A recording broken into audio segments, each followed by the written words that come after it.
I think an entrepreneur is either working in their flame or working in their wax. When they're working in their flame, they're on fire. They're excited. They love what they do. They're just passionate about it. And when they're working in their wax, they just, it just sucks them dry. It takes all their energy away.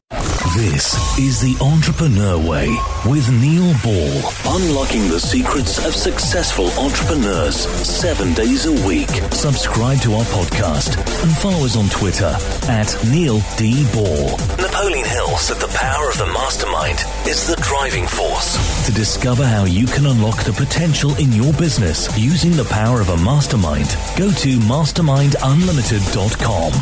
And now, here is your host, Neil Ball. Hello, it's Neil Ball. Thank you so much for joining me today on The Entrepreneur Way. The Entrepreneur Way is about the entrepreneur's journey, the vision, the mindset, the commitment, the sacrifice, failures and successes. I am so excited to bring you our special guest today, Dr. Ivan Misner. But before I introduce you to him, I have a quote for you. Arthur Bloch said, "Every clarification breeds new questions." The Entrepreneur Way asks the questions so we all get the insight, inspiration and ideas to apply in our businesses. Ivan, welcome to the show. Are you ready to share your version of the Entrepreneur Way with us? I am excited to do that. Ivan, thank you for coming on the show. Dr. Ivan Misner is the founder and chief visionary officer for BNI, the world's largest business networking organization. He has been called the father of modern networking by CNN and one of the top networking experts to watch by Forbes. He is a New York Times bestselling author who has written 21 books. In addition, he is the co-founder of the BNI Foundation. Ivan, can you provide us with some more insight into your business and personal life to allow us to get to know more about what you do and who you are? Well, I grew up in Southern California. I live in Texas these days. Grew up in Southern California. Started my business in California. I was looking for a way of generating referrals for the business I was in. I was a management consultant, and I put together a group of people who I trusted. They trusted me. And we got together and started passing referrals. Someone came who couldn't join because from the very beginning, the organization I started, BNI, we allowed only one person per profession. And someone came who couldn't join, and she said, "Wow, this is great. Would you help me open up my own group? So, you could do 2 of these." And Neil, I actually told her, "No, this isn't what I do. I'm a business consultant. I don't do networks." And she talked me into it. She, said, "Hey, that's helping me with my business." So I opened a second group, and we had about 25 people come. 2 couldn't join because of a conflict in profession with others. And both of them said, "Wow, this is great. I could get a ton of business. Would you help me open up my own groups?" And I said, "No, this isn't what I do. I'm a business consultant." And we opened those up, and we were off to the races. We now have 7,400 groups in more than 65 countries around the world. So that's, I'd like to tell you I had this vision of an international organization when I started BNI, but I was looking for referrals. And that, I saw, it's a great example, I think, of necessity being the mother of invention. That there was a need out there for business people to get referrals and to network effectively. And I helped provide the mechanism to accomplish that. Mm-hmm. In terms of my personal life, married almost 27 years. We have 3 great kids. We're empty nesters now. Woohoo! It's just us. And we've got 3 grown kids who are great kids. So, Ivan, you've created something that's global, which is just awesome. And I, from my knowledge of your business, you've done this you certainly started it pre-internet days, which is even more awesome for people who are using the internet to sort of even to work out the concept of making something global without the internet is like, how do you do that? I mean, how did that happen? Well, it's really about relationships and connections and referrals. We're international before the internet really became what it is today. And by the mid 90s, we were starting to open up globally, and we did it through referrals.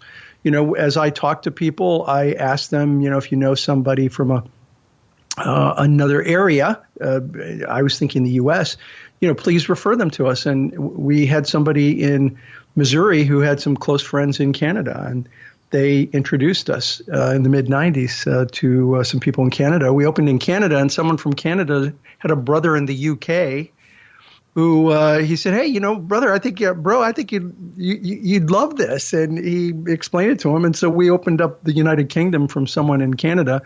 The United Kingdom opened up, there was someone from the UK who moved to New Zealand. And guess what? We worked it just like word of mouth. It wasn't done as neatly and cleanly as one might expect.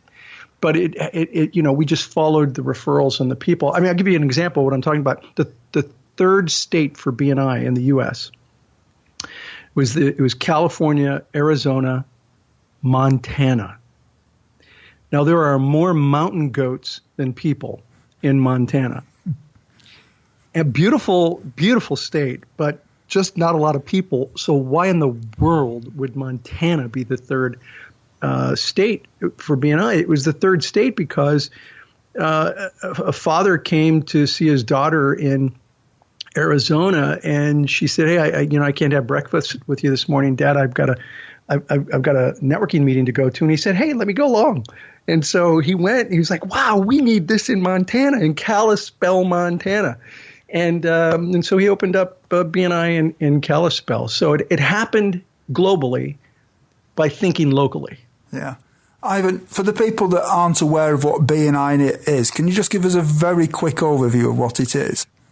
BNI allows one person per profession to join a group. So there's one lawyer, one accountant, one banker, one financial planner. They get together every week, and the sole purpose of the organization is to pass each other referrals. Last year, we passed each other 7.7 million referrals. We generated $9.3 billion, that's billion with a B, $9.3 billion US dollars worth of business for our members all around the world. So, Neil, just so you know, $9.3 billion is the same as the gross domestic product for the country of Liechtenstein. Okay, it's a small country, I know, but still, I think it's pretty cool that we could generate that much business as a small nation in the world. I'm looking for a bigger nation next year, but I'm still pretty impressed with that. I'm impressed as well. People talk about having an impact on the world, and that truly is global impact, isn't it? It's just amazing. So what do you enjoy most about what you do? Well, I've been doing this now 31 years, and so I have reinvented myself a few times in the journey. My story is really a garage to global journey. I literally worked out of my home. We did shipping of packets out of my garage. We now have a global headquarters in Charlotte with offices all around the world. And so I've reinvented myself. In the early days, it was about building a business and starting something new. And then we started franchising. BNI is a franchise. And so it was about learning how to franchise. Today, my role with the company is to be the spokesperson for the organization. And what I was passionate about 20 years ago, I may not be quite as passionate about now. But one thing I've always been passionate about is the business and helping people succeed. I think an entrepreneur is either working in their flame or working in their wax. When they're working in their flame, they're on fire. They're excited. They love what they do. They're just passionate about it. And when they're working in their wax, they just, it just sucks them dry. It takes all their energy away. I decided a few years ago, I really want to spend all my time in my flame doing interviews and teaching and training and writing. And so I'm there today. I tell people I'm a 20-year overnight success. It took me 20 years to achieve a global organization. I mean, really a global multinational company. But if you stick to it long enough and you have systems in place, you can achieve a level of success and do the things you love. And that's kind of where I'm at in the world right now. And what is it that drives you? I think that drive is an internal mechanism for me. It's just who I am. There are certainly there are things that have happened to people that motivate them or drive them. For me, it's always been an internal drive and an internal drive to make a difference. I have always felt that you may not be able to make a world of difference, but you can make a difference in the world. And so my goal with BNI was to really make a difference, for a person, for a few people, for a chapter of BNI, a group of BNI. And that just grew and grew and grew and grew. And now I feel like I'm making a difference for a fair number of people globally. How do you relax when you're not working in your business? Yeah. So, I think this is a great question. And it gives me an opportunity to talk about something I don't talk about a lot, and that's the whole idea of balance. So would you like to know, Neil, what I think the secret to balance is? I'd absolutely love to know. Yes, please. Forget about balance. You'll never achieve it. Now, whenever I say that to an audience, I always get the kind of response that you just gave me there. Or I'll see some people up front, they'll physically kind of slump and they'll go, "Oh gosh, I thought he was going to give me something really meaningful." So, all right, it gets better. It does get better. I think we look at balance, especially as entrepreneurs, as business people.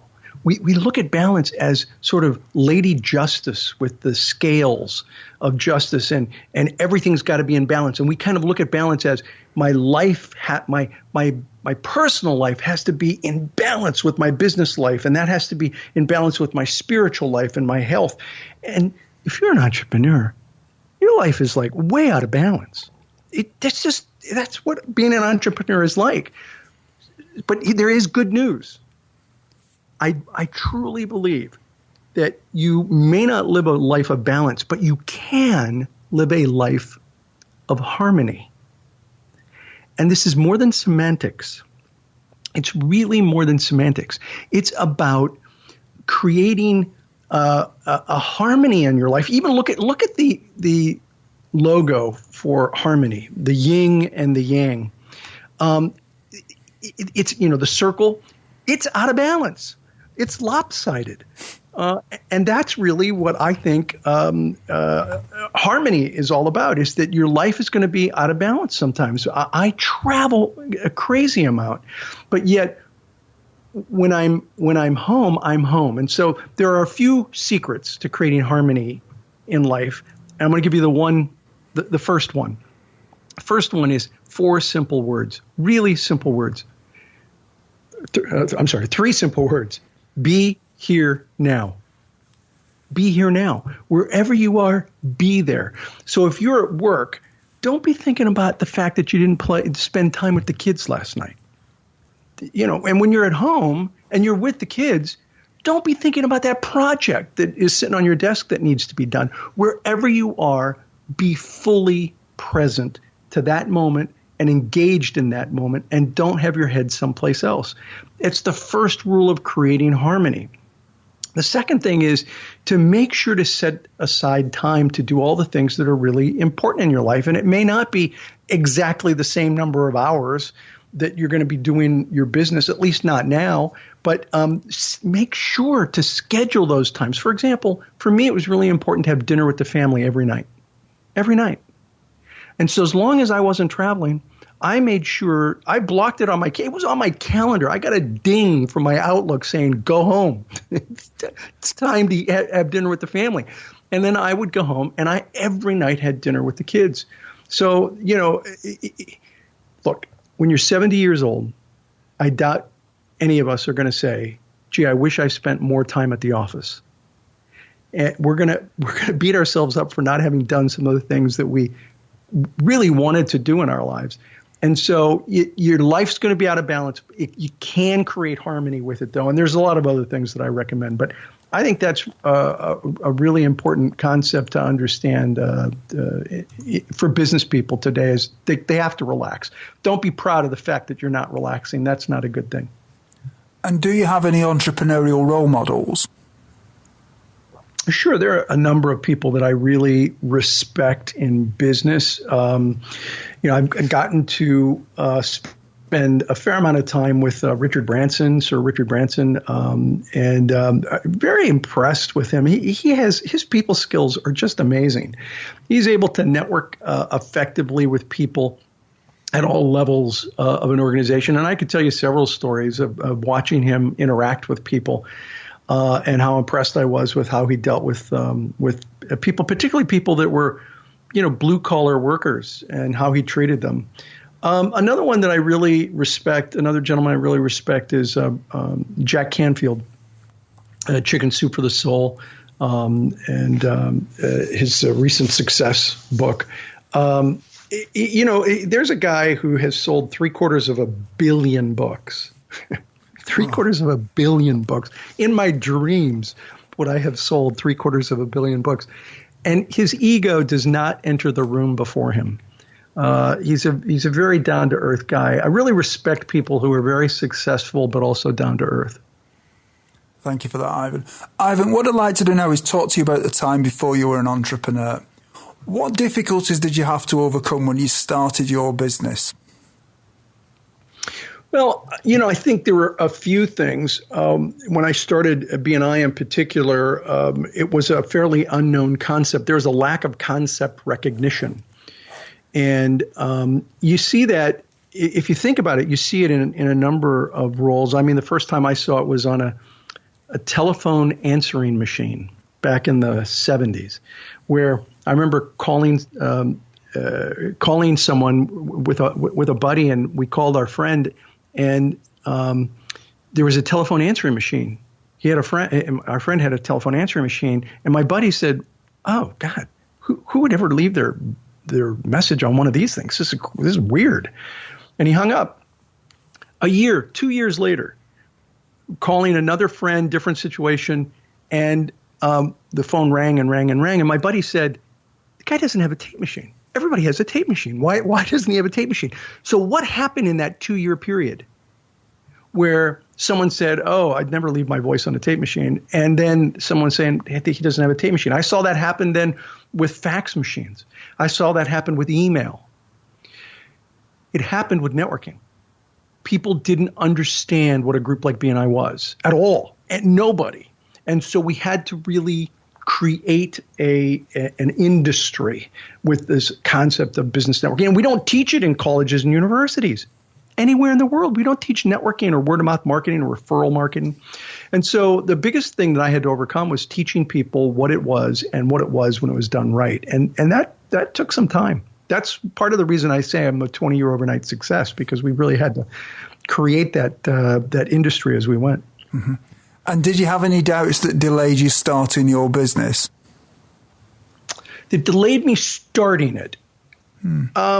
I stumbled into it. As I said in the first part of the interview, I didn't intend to run a network. I was a management consultant. My doctoral work is in organizational behavior.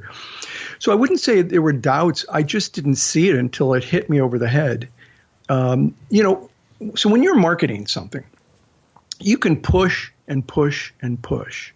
Or sometimes you see some element of what you're doing where you just get pulled right in. You get pulled through rather than have to push through.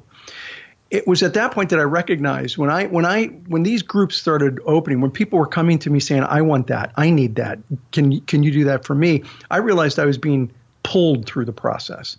And so whatever doubts I had in terms of, is this really a business, were completely eliminated when the demand was so high. So, I'd like to tell you I had this vision of a international organization in the beginning, but I tell you what I did do right was I recognized it when it happened. Took a few months, but I recognized it when it happened. A few months to recognize that it could go international. Well, I would say no. I I would be boasting to say that, because that wouldn't be true. I thought in that first year, I thought, wow, this could be national. This could be all over the country. And it took a little longer to realize that it could be international.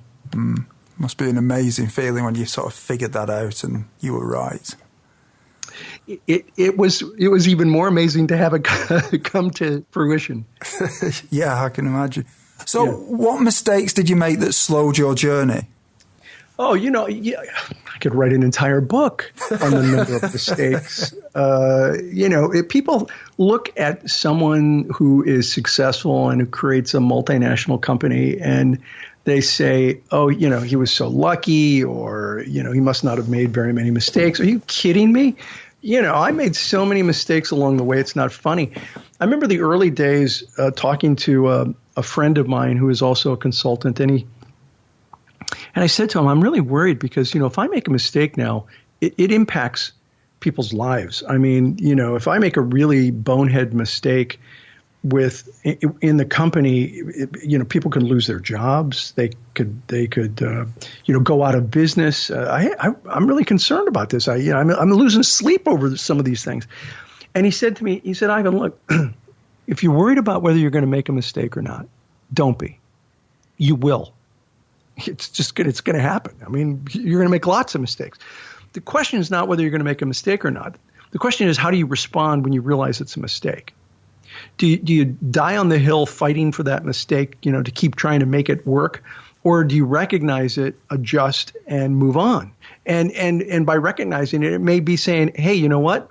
We were going that direction. I'm wrong. Here's what I think needs to happen now. And, let's go this direction. And you're going to get a lot more respect from people.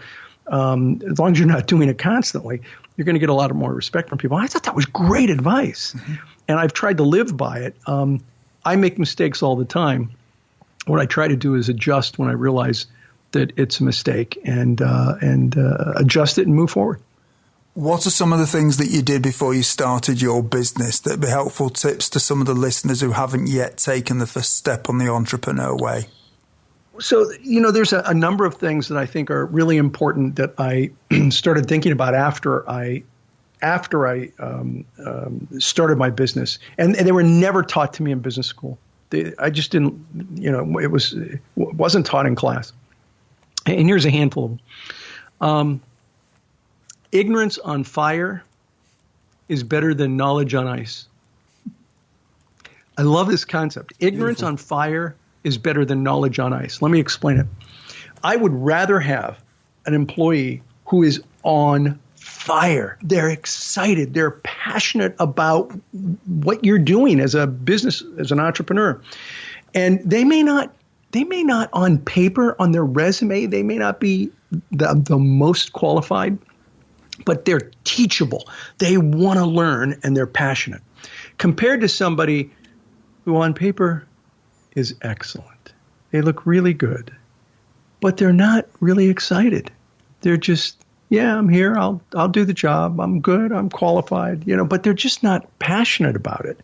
Ignorance on fire is better than knowledge on ice. And it's really all about selecting people who are passionate. And here's the thing that I was probably not as good at as I should have been. Firing those people who weren't passionate. I hung on to people. Harvey Mackay, I really started to, who Harvey Mackay is? He's written a lot of books, Swim with the Sharks. And he said something to me once that it just has stuck with me. He said, I have lost more sleep over the people I have not fired than the ones I did fire. And if I had to do it all over again, I think one of the things that I would do is I would let people go sooner when I realized they were not passionate for the business. And you're not doing them a favor by keeping them, and you're not doing yourself a favor by keeping them. Yeah, absolutely. I'll give you one more. And this one I learned and relearned throughout my life, but got this in high school from my mother. It's sitting right here on my desk next to me. It's a paperweight, and it says, "Diplomacy is the art of letting someone else have your way." Love that. Diplomacy is the art of letting someone else have your way. And you have to understand that this concept's not about manipulation. It's about collaboration. that if you really want to move people in a direction, that the best way to make that happen is to collaborate, to work with them. Don't hit them over the head and say, do it my way, but collaborate with them and work through the ideas. These were some of the things that I think have been powerful. There's two concepts that have been powerful for me in running a business over the years. Ivan, can we just talk about the entrepreneurial journey a little bit more now? Mm-hmm. Do you think culture is important from the beginning in a business? Culture eats strategy for breakfast. Let me repeat that. Culture eats strategy for breakfast. Culture is the single most important aspect of a successful business. If you have not started to create a cultural identity for your business, start now. Create core values and a philosophy that is part of the culture of your company. A company with a fantastic culture and a marginal strategy can succeed in business. A company with a fantastic strategy and a marginal culture will probably fail in business. But a company with an awesome culture and a strong strategy will be the industry leader every single time. So strategy is important, but culture is critical for the success of a business. So sit down and start understanding what are the things you're doing right as a business and why. Why are you doing those right? And maybe there's some things that you really, you're aspirational. You aspire for your business to be able to do these things, but maybe you're not quite there. Aspirational values are good for creating a culture as well. And then keep stories. Stories are what create culture. So as you create these values and you have experiences, write those stories down, share those stories with others. And it's that storytelling on the core values that create the organizational culture. So, Ivan, how do you you started a business from nothing to something that's got now over 7,000 outlets around the world. How do you maintain that culture? Because having culture in a small business or even a regional business, maybe I can sort of see how you do that. But as you start getting bigger and bigger and you start going to different countries, how do you maintain those cultural values in that business? Well, let's start with your last comment, different countries. I really believe different countries, different cultures, different races, different religions, different people, different places. We all speak the language of referrals. Mm-hmm. We all want to do business with people we know and trust. So we have to take a look at what we all have in common.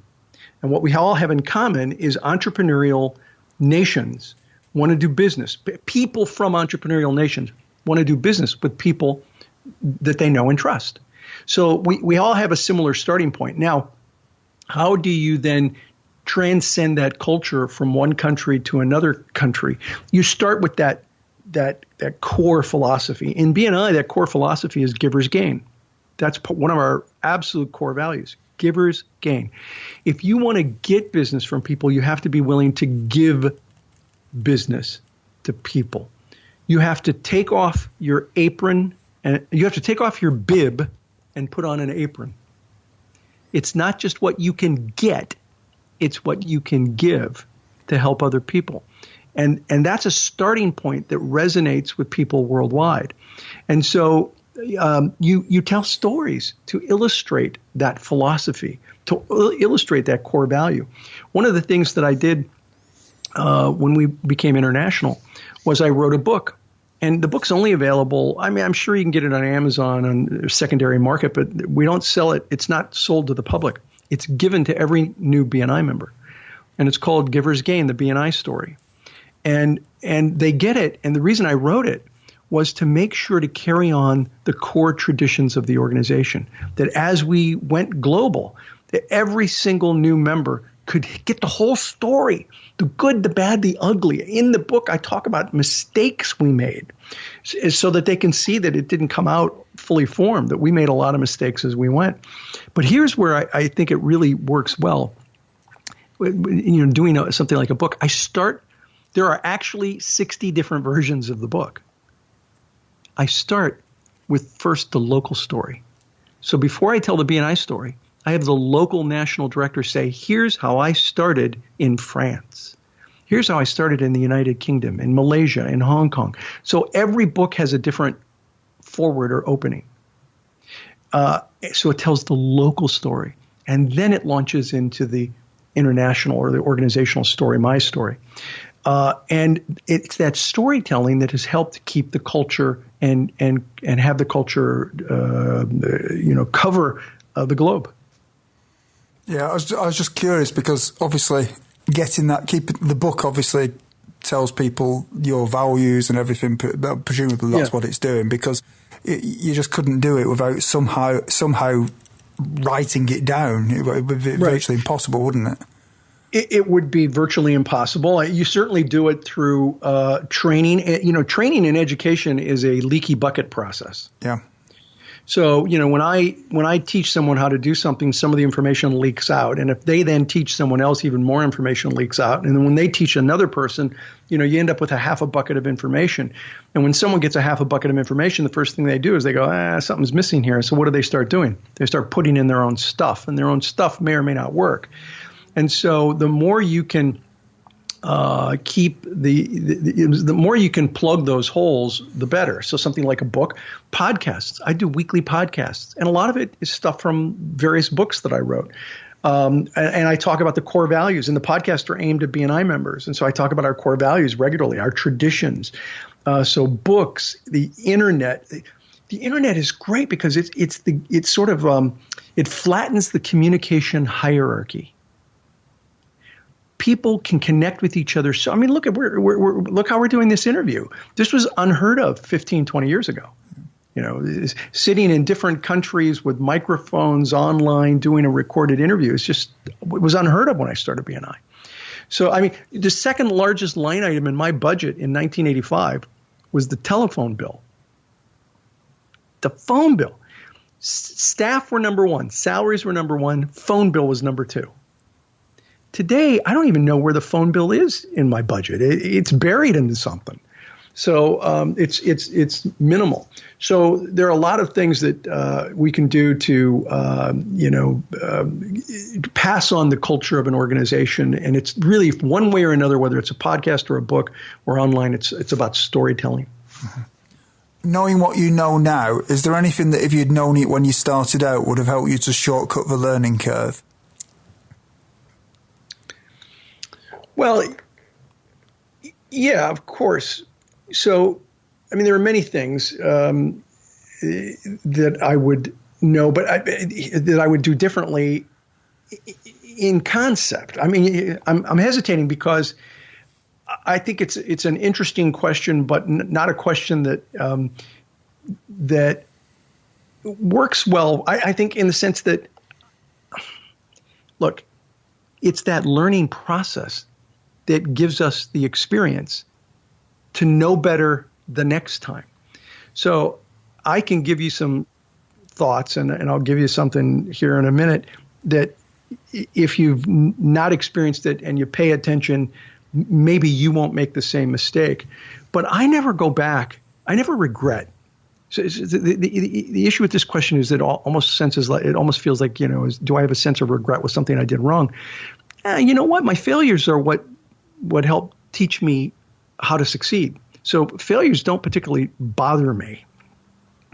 But there's a lot of failures that taught me a lot of things. One is, I think one of the biggest shortcuts that to the learning curve would be the technology. It took me too long to integrate all of our online technologies into one platform in BNI.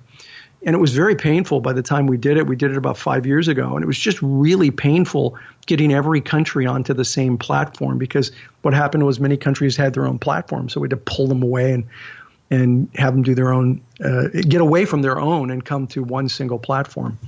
So I don't know how much that would help other entrepreneurs. But, I think as soon as you realize that there's a technology out there that you all need to be on, you need to get everybody on it sooner rather than later, because it doesn't make it easier a year from now to try it. And how much does gut feeling influence your decisions in your business? I think it influences it a great deal. I think gut feeling really is the sum total of your personal experiences at light speed. So you have a lot of personal experiences, and gut feeling is really your ability to process all of those experiences and get an immediate reaction. So it influences my decisions a lot. However, I almost always double check before I just go with that gut feeling. That is, here's my gut feeling, but let's verify that. Let's confirm with some facts how we should respond to it. And by the way, I think sometimes my gut feeling has gotten me in trouble because not because I was wrong, but because I communicated too quickly to someone what I was going to do. In other words, someone would come up with an idea, and if my gut feeling on something was that's a really, really bad idea, even if I say it tactfully, it deflates them. And so I have found that sometimes it's just better to hang on to your gut feeling for a little while, and rather than just tell somebody, "Nah, that's not a good idea. Here's why." It's sometimes better to say, "Let me give some thought to that. Let me think about it, and let's talk again." And then you come back with a more rational response rather than "that's a bad idea." So does that make sense? Yeah, absolutely. Yeah. Ivan, can you networking is what BNI is about, isn't it? But can you just talk a little bit more about networking and how it should be done? Well, so I did a presentation in London a few years back, and there were about 1,000 people in the audience. And I asked the entire audience, I said, how many of you are here today hoping to, just maybe possibly sell something? Raise your hands. Neil, 1,000 people raised their hands. Everybody in the audience said, yeah, that's why I'm here. It's a networking event. I'm here. I want to sell. I said, great, thanks. Second question, raise your hand. If you're here hoping to, maybe just possibly buy something. No one raised their hand. Not one single person. This is what I call the networking disconnect. People show up at networking events. Everybody wants to sell, but nobody is there to buy. And that's why people go to networking events and they walk out wanting to get a shower because it just feels so schmarmy, slimy. It's like, oh, God, all people did was try to sell to me. So that to me is a great example of networking gone wrong. Networking is more about farming than it is about hunting. It's about cultivating relationships with other business professionals. It's not a get-rich-quick scheme. It's a way to build a solid foundation for a long-term successful business. So let me give you one technique that I think is critical. It's the foundation of everything I teach. If you don't get this right, nothing else matters with your networking efforts. I call it the VCP process. VCP. Visibility, credibility, profitability. You have to first be visible in the community. People have to know who you are and what you do. Then and only then can you move to credibility, where people know who you are, they know what you do, and they know you're good at it. And that's the one that takes a long time. It takes time to get to credibility. Only when you're at credibility can you get to the point where to profitability, where people know who you are, they know what you do, they know you're good at it, and they're willing to pass business to you on a long-term reciprocal basis. That's where you get to profitability. What people try to do is they try to jump over visibility, jump over credibility, get right to profitability. Hi, Neil, my name's Ivan. Let's do business. Or maybe here's 3 copies of my card. Maybe, if you meet somebody who could use my services, you'll refer me. And, if you don't even know me, you're trying to jump over visibility. You're trying to jump over credibility and get right to profitability. I wrote a book called Business, Networking, and Sex, Not What You Think. That's the subtitle, Not What You Think. It's about the difference between men and women and how they network. And we call that process, jumping over visibility and credibility, getting right to profitability, we call that premature solicitation, which you don't want to say fast 3 times. It'll get you in trouble. But that's where it's done wrong. So if you want to network effectively, it's all about relationships, everyone. It's all about building relationships. Life is made of constant change, whether we like it or not. And many people say the only constant in life is change. Ivan, how do you try to keep up with change? Well, I think it's important to read. I think it's important to study, to go to conferences, to learn. There have been very, very few conferences in life that I've gone to that I didn't walk away with at least one nugget. Sometimes many, many, many more nuggets, including my own BNI conferences. I mean, I've been to 40 or 50 of my own conferences over the last several decades, probably more than that. And I always learn something from one of my directors. There's always some nugget that I can use. And so be a sponge. If you want to be able to deal with change, be a sponge. I tell you, it was actually my mom probably taught me a lot about change. My mom was the happiest person I knew in life, and she had more health issues than anybody I knew in life. I mean, serious health issues. But she was always happy. And I remember asking her once, what's the secret to happiness? Because you're always happy. And she said, you got to learn how to deal with change. And then deal with it again and again and again. Because life is learning how to accept and live with change. Because your life is going to constantly change. And you can either fight it or go with it and find happiness within that change. And I think business is very much the same. Businesses are going to change. Times change. So stay on top of the game. Be a lifelong learner and learn to go with the change. What is your favorite book on entrepreneurialism, business, personal development, leadership, or motivation? And can you tell us why you have chosen it? Well, let's. So, do you want one on a couple of those areas, if you want to give more than one, that's fine. Yeah. Yeah. So, from a business perspective, it would have to be the E-Myth. It would have to be the E-Myth because, and then that was written by Michael Gerber. If your listeners, if you haven't heard of the E-Myth, go pick up a copy of it. It's a great book. I've gotten to know Michael. I read this book in like 1986, maybe 87, but I got to meet Michael a few years ago. Amazing guy, fantastic book, and it talks about the myth of being an entrepreneur. Not that you can't be an entrepreneur, but being an entrepreneur is different than being a manager. That you have to really learn how to work on your business, not just in your business. If you're an expert at making widgets, it's not about making widgets. Your business isn't just about making widgets. It's about running the business of making widgets, the hiring, the HR, the strategic planning. It's the operations of the business. It's an interesting book, and I based much of what I did with BNI on that book. For example, one of the things that he says in there is write everything down. In your early days, write everything down about your business. What you're doing, how you handle customer complaints, how you do your training. And he said, write everything down as though you're going to franchise your business, even if you have no intention of ever franchising your business.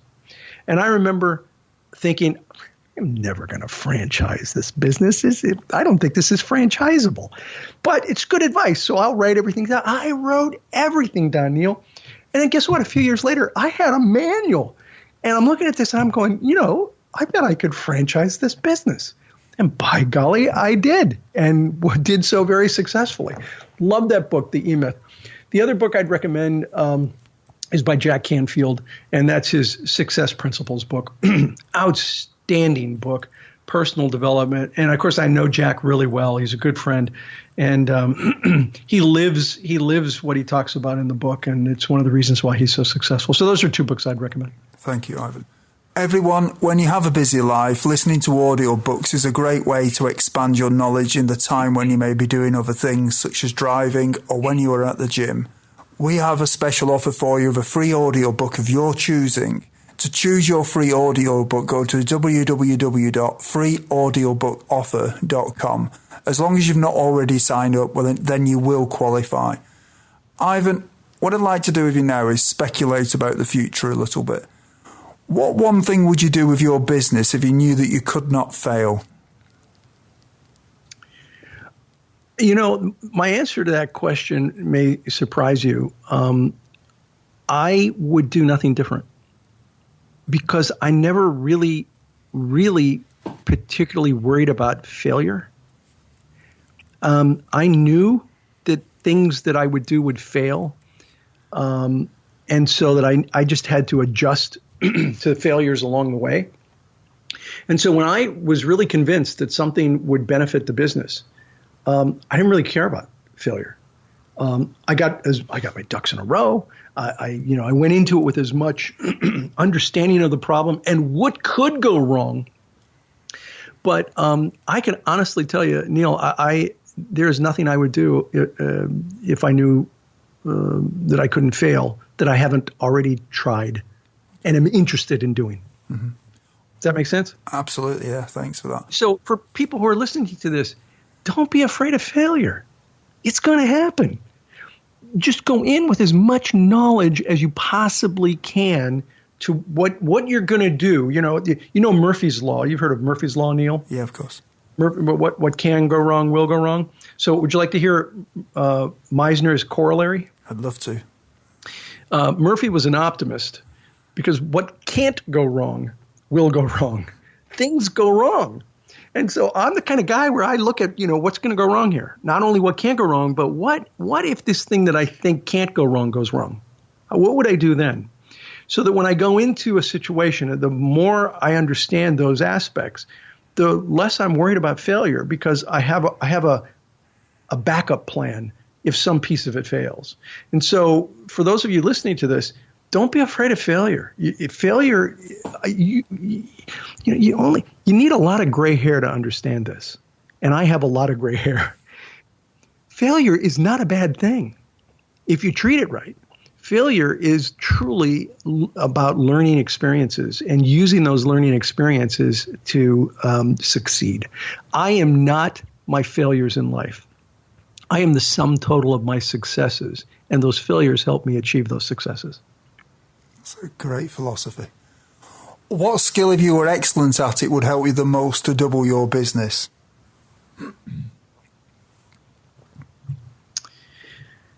That is, I'm not usually stumped on questions, Neil.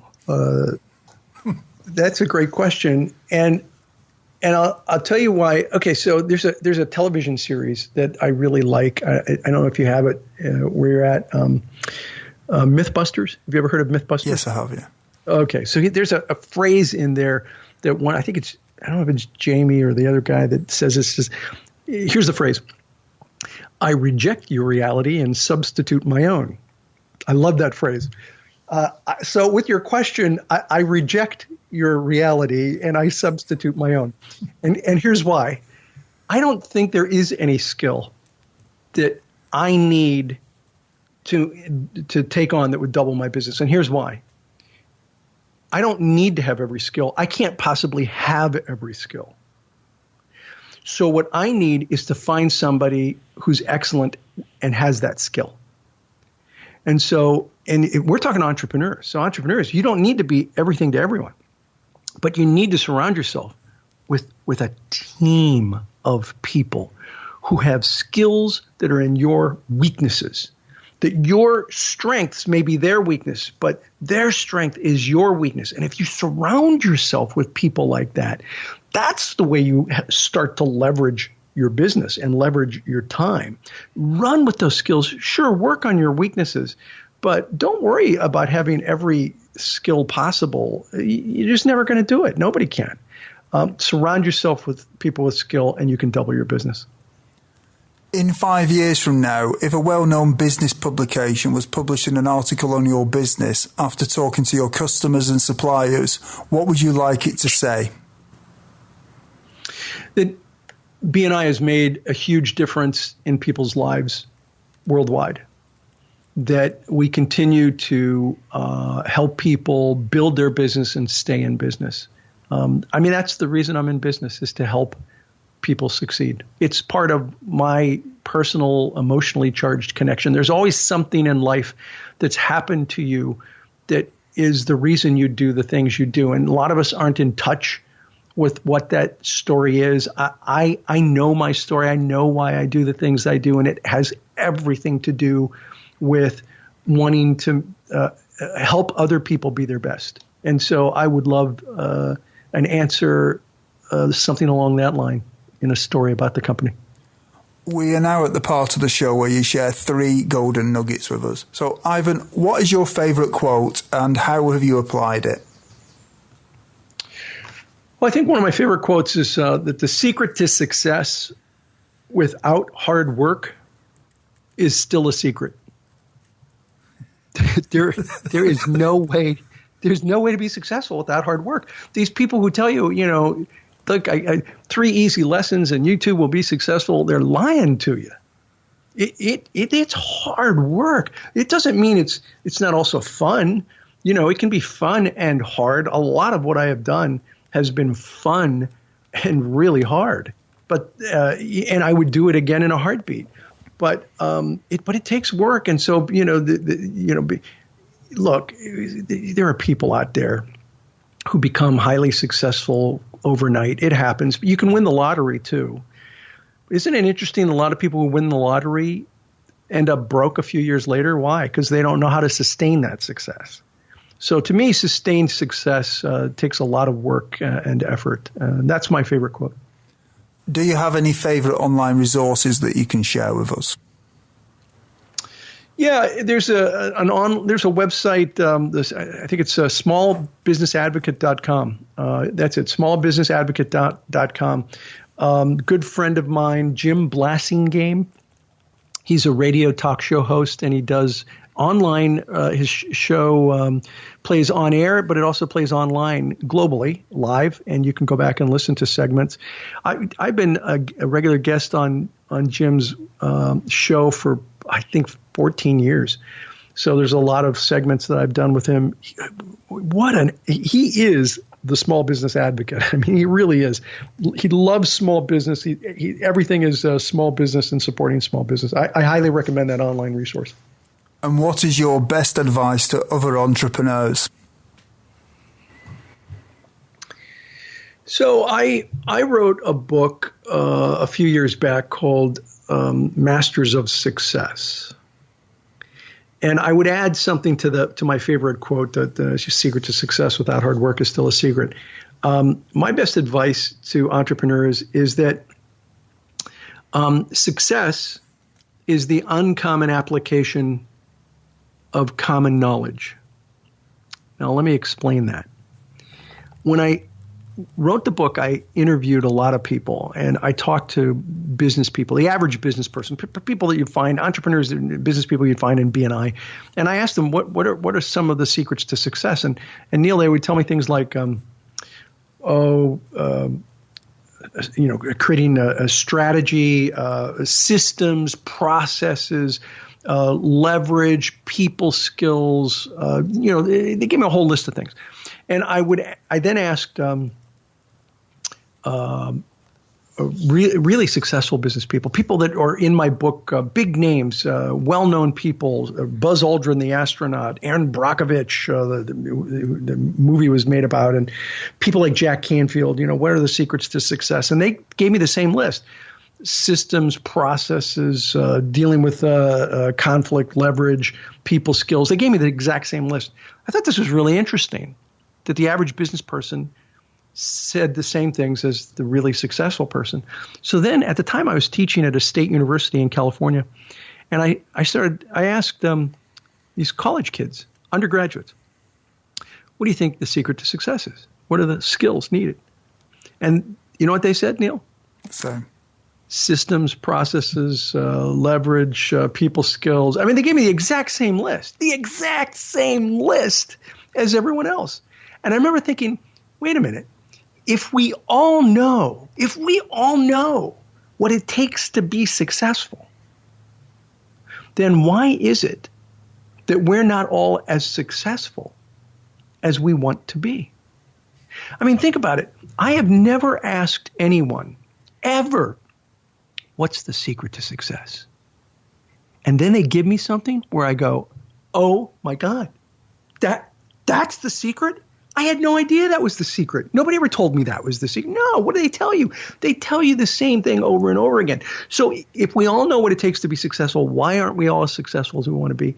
I think the secret to success is the uncommon application of common knowledge. That we all know what it takes. It's the way we apply that concept. Do we do it with a different spin, a different flavor, with more effective systems, with more passion? There has to be a combination that's sort of the secret sauce to make that work. But it's the application of the ideas, not necessarily the ideas. You've got people listening to your podcast. You're going to get tons of ideas from Neil's podcasts. Go apply them. Do them. I didn't create networking. Networking is around a long time before me. I just did it with a different spin, with a lot of organization, with a lot of systems, a lot of passion, a lot of education, a lot of pieces that are commonplace when you ask people what it takes to be successful. But I did it in an uncommon way. And I think that's the best advice that I can give to entrepreneurs today.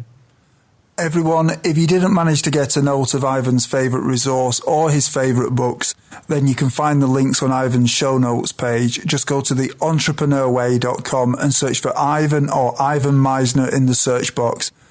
Ivan, is there anything else that you'd like to add about your business? Well, listen, I appreciate you asking. I welcome people to come to my blog. I have a blog, ivanmisner.com, all free content up there, ivanmisner.com. And visit a chapter of BNI. If you've never gone to BNI or if it's been a long time, if you're an alumni, if you used to be a member, come on back. We'd love to see you. Come on back. It's a great organization, and we're helping many people around the world. I'll leave you with one thought, if I can, about networking in general. I really believe that it's, the old expression, Neil, it's not what you know, it's who you know. Mm-hmm. I don't think it's either. I don't think it's what you know or who you know. I think it's how well you know each other that really counts. There's a big difference between a contact and a connection. A contact, I've got some contacts in my database that are amazing, just amazing. But the question is, if I pick up the phone and call them, would they take my call? And if I ask them for a favor, would they say yes? That's the difference between a contact and a connection. It's not what you know or who you know. It's how well you know them that really makes a difference in building a powerful personal network. Wow. Thanks for that, Ivan. Ivan, it's been an absolute honour having you on the show. I mean, you've given us so much. You've talked about the work-life balance and whether there is or isn't one. You've given us tips, quotes, philosophies, advice. The list just goes on. It's been awesome. You've inspired us all and you've given us a huge amount to think about. So thank you so much for coming on the show. My pleasure, Neil. Anytime. You're welcome. Thank you. Thank you for listening to The Entrepreneur Way. Subscribe to our podcast and follow us on Twitter @Neil D. Ball.